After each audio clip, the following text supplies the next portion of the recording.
बिहार में एक नई नई पार्टी बनी है जो उपचुनाव भी लड़ी है, रणनीतिकार भी रहे हैं पॉलिटिकल पार्टियों के नेताओं के, चुनाव अभियान के भी। प्रशांत किशोर जन सुराज पार्टी के वह संस्थापक हैं, अध्यक्ष वह नहीं बने हैं, मगर पार्टी का चेहरा वही है।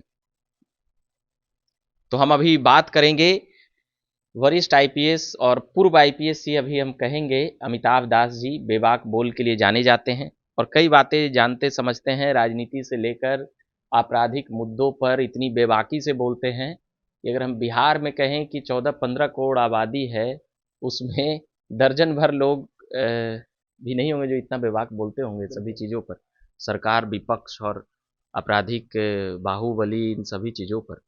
तो हम अभी मुख्य बिंदु रखे हैं प्रशांत किशोर, जनसुराज पार्टी। नाम तो सुना ही होगा ना? नहीं, नाम कैसे नहीं सुना है? नाम तो सुना ही है मैंने, ऐसा नहीं कि। तो क्या देखिए, लगता है उसमें कई लोग नौकरियां छोड़ करके, कई लोग अच्छे लोग या जो भी वो सुचित्ता की बात कर रहे हैं, बिहार के लिए क्या वहां देखते हैं? नहीं ठीक है। देखिए, प्रशांत किशोर की जो पहचान बनी देश भर में, अब तो देश भर में पहचान है, वो मेनली चुनावी रणनीतिकार के रूप में बनी। जी खास के 2014 के बाद से एक पहचान बनी जी। और माना गया कि इनका मतलब बहुत अच्छा स्ट्राइक रेट है। जिस पार्टी के साथ जुड़ते हैं उस पार्टी का थोड़ा हम्म। सत्ता में वो पार्टी आ जाती है। इन मगर एक एक दो स्ट्राइक रेट पर हम टोक देंगे आपको। नहीं नहीं ठीक है। उत्तर प्रदेश और मैंने वो यूपी मुझे चीजों पर। हाँ इसलिए मैंने कहा, मैंने हाँ ज्यादातर की मैं बात हाँ, कर रहा हूँ। ज्यादातर की और ये पहले से ये रहने वाले मूलतः शाहाबाद के हैं, जी सासाराम बक्सर की तरफ के हैं। जी और संयुक्त राष्ट्र में भी इन्होंने काम किया है, अफ्रीका में भी काम किया है। बाद में इन्होंने एक संस्था बनाई, आईपैक, हम्म इंडियन पॉलिटिकल एक्शन कमेटी, और आईपैक के तहत ही ये चुनावी रणनीतिकार है। हम्म फिर लगभग 2 साल पहले इन्होंने कहा कि भाई अब तौबा मैंने कर लिया, अब मैं किसी को ये गुरु मंत्र नहीं दूंगा, रणनीति नहीं बनाऊंगा। हम्म, उसके बाद इन्होंने जन स्वराज अभियान शुरू किया। पश्चिमी चंपारण में भितिहरवा आश्रम है गांधी जी का बनाया हुआ, जी वहां से इन्होंने पदयात्रा शुरू की। लगभग 2 साल इन्होंने पदयात्रा की, सैकड़ों गांव में घूमे।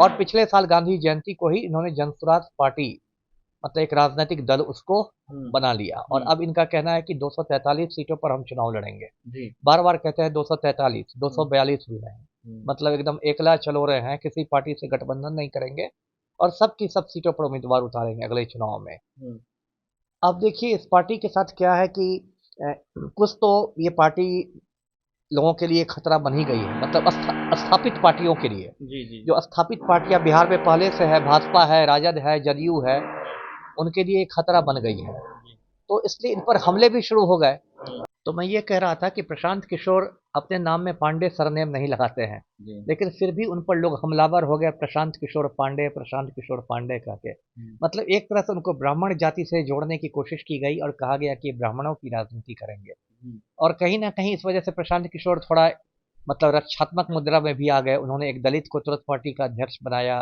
मनोज भारती को। हम्म और उसके बाद कहा कि जन स्वराज के लोगों में गांधी जी के साथ हम्म अंबेडकर की तस्वीर भी रहेगी। तो हम्म, कहीं ना कहीं उन्होंने दिखाने की कोशिश की दलित कि है, हम लोग दलित दलितों का। के भी साथ हैं। ठीक है, प्रशांत किशोर से दूसरा डर पैदा हो गया, वो डर राजद को पैदा हो गया। क्योंकि मुस्लिम और हाँ, क्योंकि प्रशांत किशोर ने कहा कि मुसलमान लोग जो हैं वो राजद के लालटेन में किरासन बन के जल रहे हैं, हम गुलामी किरासन कर रहे तेल हैं। को बाहर निकाल लेंगे। और बेलागंज उपचुनाव में तो उसका असर देखने को मिला। जी जन स्वराज पार्टी के अमजद अली ने इतने वोट काट लिए कि राजद का विश्वनाथ यादव को अच्छा, हार का मुंह देखना पड़ा। और उसी डर की वजह से आपको याद होगा कि एकदम मतलब हड़बड़ी में, अफरा तफरी में शहाबुद्दीन उसामा के बेटा और उसामा। पत्नी दोनों को राजद में शामिल किया गया रातों रात और भेजा गया बेलागंज प्रचार करने के लिए। ये प्रशांत किशोर की राजनीतिक एंट्री का असर हुआ ये। असर हुआ है कि बाकी पार्टियों में थोड़ी असुरक्षा की भावना आ गई है। और अभी जो उपचुनाव हुए 4 जगह विधानसभा के, तो उसमें प्रशांत किशोर की पार्टी जीत तो कोई सीट नहीं सकी, लेकिन 10% वोट उसको मिले जी और जदयू को 11% वोट। तो हम्म, 10% एक अच्छा खासा वोट बैंक है। बिल्कुल। चुनाव में आप 1% के हेर फेर से 50 सीटों का इधर उधर बदलाव कर इधर सकते उधर हैं। हो सकता है। दस हम्म, परसेंट एक बड़ा वोट बैंक है। हम्म, तो कहीं ना कहीं ये असुरक्षा तो देखने को मिल रही सभी पार्टियों में। जी और एक जो हो रहा था कि जनता भी लगता है कि बदलाव के मूड में है, क्योंकि लगभग 35 साल से जो बिहार की राजनीति है, 90 के बाद की राजनीति, वो लालू नीतीश के इर्द गिर्द घूम रही है। तो लोगों में भी एक मतलब ये हो गया है, क्या कुछ बदलाव। ऊब सी बात आ गई है। जैसे कि पंजाब में देखा गया ना, अकाली कांग्रेस, कांग्रेस अकाली, भाजपा अकाली, आम भाजपा, आदमी अंत पार्टी में आई। आम आदमी पार्टी को लोगों ने जिता दिया कि अच्छा, बहुत हुआ। यहाँ पर हम देखते हैं कि ये प्रशांत किशोर बिहार में इन पर जदयू के कई नेता ने कंपनी पे फर्जेबाड़ी का और कई चीज़ों का आरोप लगाया है।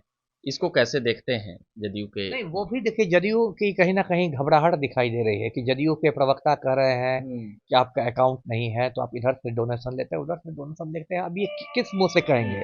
यहाँ तो जो हमारे मुख्यमंत्री हैं पलटू राम, वो माफिया डॉन के चपरासी बने हुए हैं, तो जरा जदयू वाले उस पर भी रोशनी डाले, है ना। कम से कम आप प्रशांत किशोर पर किसी माफिया के साथ संबंध रखने का तो इल्जाम नहीं लगा सकते। लेकिन यहाँ अनंत मुख्यमंत्री सिंह के चपरासी है नीतीश कुमार। चपरासी नहीं है, आज्ञाकारी चपरासी है। आज्ञाकारी आज्ञाकारी चपरासी है ना। तो और सिर्फ अनंत सिंह के क्या, आनंद मोहन के आज्ञाकारी चपरासी हैं। आनंद मोहन को जेल से निकालने के लिए पलटू राम ने बिहार के कायदे कानून बदल दिए, जेल मैनुअल को बदल दिया।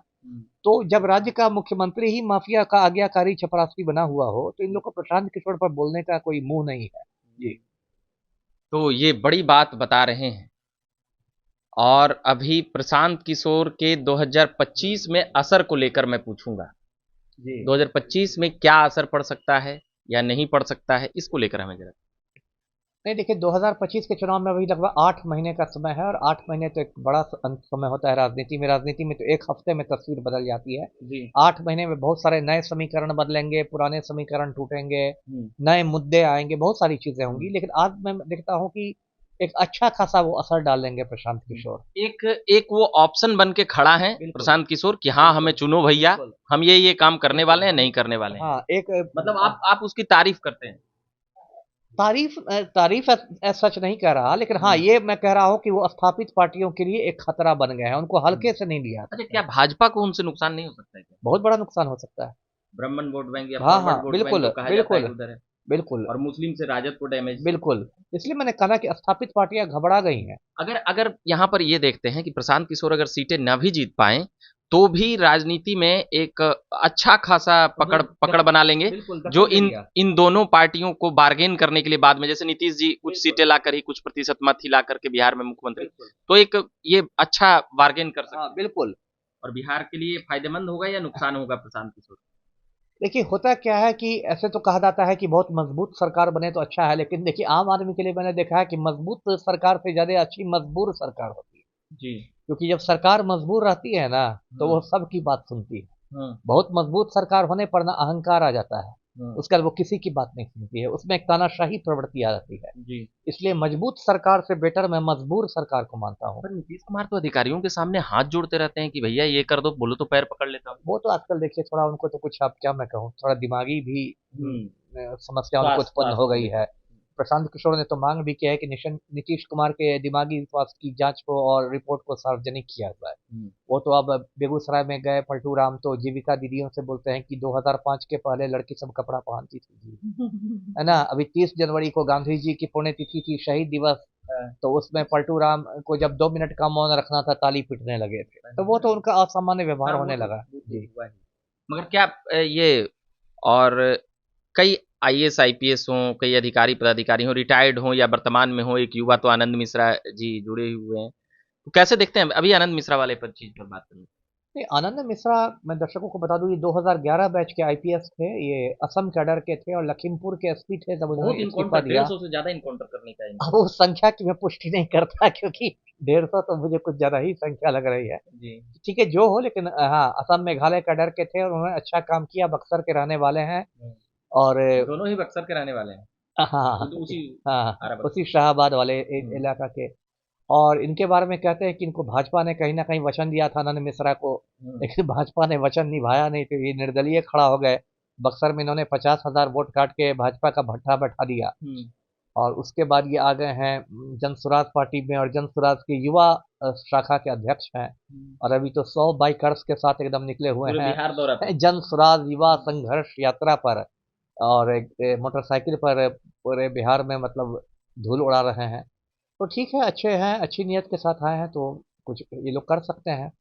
जन स्वराज पार्टी और भी अधिकारी पदाधिकारी जुड़े हैं, उसको कैसे देखते हैं? क्या बिहार में कोई परिवर्तन इन लोगों से आ पाएगा या फिर नेतागिरी या राजनीति के लिए कोई अलग चीजें चाहिए यहाँ पर, या नेता खाटी नेता चाहिए, या इन लोगों से कुछ हो जाएगा? खाटी नेता जैसी कोई चीज नहीं होती है। खाटी नेता क्या किसको कहते हैं? कोई आदमी नेता के रूप में पैदा होता है क्या? बिल्कुल, जो प्रधानमंत्री है हमारे ऊंचाई बेचते थे, तो कोई नेता के रूप में पैदा नहीं ना होता है, नहीं, खाँटी नहीं, नेता जैसी कोई चीज नहीं नहीं है। तो यहाँ पर जैसे लालू यादव, नीतीश कुमार जो एकदम 50 सालों से यही एक ही काम में जुटे हुए हैं, 60 नहीं सालों नहीं, से। वो कोई बात ये नहीं। ये भी इसीलिए हम नहीं, खाटी समझ नेता। गया मैं आपकी बात। जी।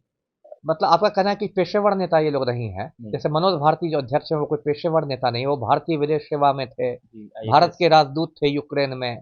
तो ऐसा मतलब पेशेवर राजनेता नहीं है, लेकिन ठीक है, ऐसा तो नहीं है कि मतलब वो 30-35 साल तक भारतीय विदेश सेवा में थे तो उनको भी बहुत सारे अनुभव होंगे, जी जी। उनका भी बहुत सारा प्रशासनिक अनुभव होगा, उनको हम्म, बहुत सारे अंतर्राष्ट्रीय संबंधों की जांच होगी, हम्म, पढ़े लिखे आदमी, ऐसा नहीं कि मतलब कोई जाहिल है। हम्म, तो ठीक है, जब सारी पार्टियां में कम से कम देखिए जनसुराज के साथ दो तीन, मैं किसी पार्टी का प्रवक्ता नहीं हूँ लेकिन अभी अभी तक दो तीन अच्छी बातें क्या है।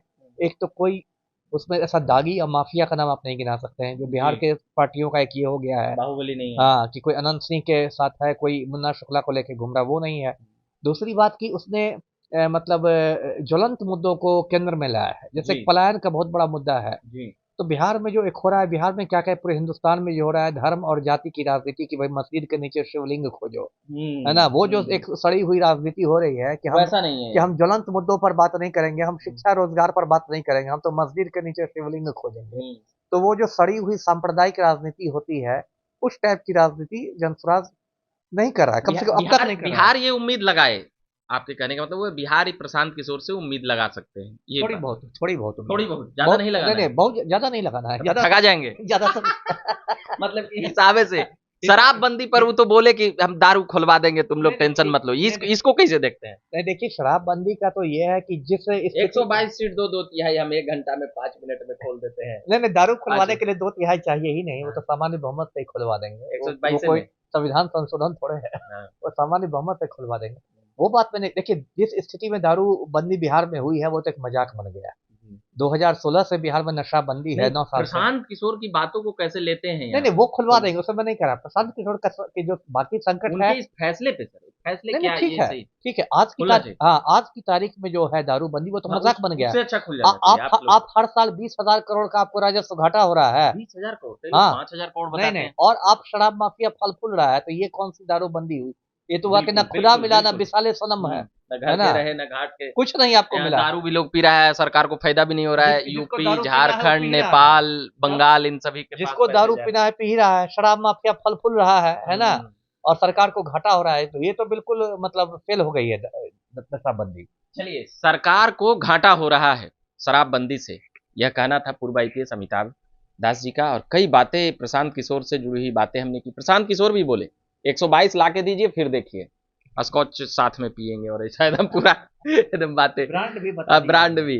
तो हमने कई बातें और मुद्दों को लेकर, हम अभी लंबे सालों बाद मुलाकात हुई है अमिताभ दास जी से। हम अभी बात कर रहे थे राजनीतिक प्रशासनिक अधिकारी और बिहार की जो 25 विधानसभा चुनाव है, भाजपा राजद को कितना टेंशन होगा और क्या कुछ। काफ़ी बेबाक बोलते हैं, निडरता से अपनी बातें रखने के लिए बिहार भर में जाने जाते हैं अमिताभ दास जी। उनसे अभी हम बात कर रहे थे। फिर अगले भाग में हम बात करेंगे एक और चीज़ पर, क्या राजनीति के बिना, राजनीति में आए बिना सामाजिक परिवर्तन नहीं आ सकता है क्या? उस पर भी हम जरा बात करेंगे, कुछ बातें समझेंगे, जानेंगे। फिलहाल के लिए इतना ही कहेंगे। अमिताभ दास जी, पूर्व आईपीएस, मेरा नाम रविकांत हुआ। आप झकास भारत देख रहे हैं। धन्यवाद।